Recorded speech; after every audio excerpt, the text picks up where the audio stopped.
আসসালামু আলাইকুম সম্মানিত ভিউয়ার্স, আমাদের জন্য একটু দোয়া করবেন।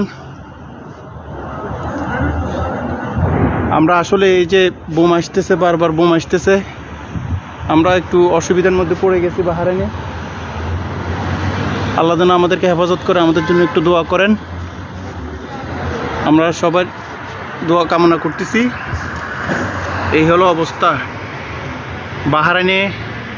এই যে আপনারা ফায়ার দেখতেছেন, আমি আসলে কথা গুছিয়ে বলতে পারতেছি না, কারণ পেরেশান আছি। এই যে দেখতেছেন ধোঁয়া উঠতেছে, এটা ইরান থেকে বোম মারি দিছে বাহারাইনে। আমরা এখানেই থাকি, আমাদের বাসা এখানেই। এখন আমরা খুব নিরাপত্তাহীনতায় ভুগতেছি এবং কি করবো বুঝতে পারতেছি না। আমাদের জন্য একটু দোয়া করবেন, আল্লাহ যেন আমাদেরকে হেফাজত করেন এবং আল্লাহ যেন আমাদেরকে সহি সালামতে রাখেন। ভাই, আপনারা এখন কেউ ফোন দিয়েন না। আসলে এই দেখেন, এই হলো অবস্থা। আল্লাহ তুমি আমাদেরকে হেফাজত করো।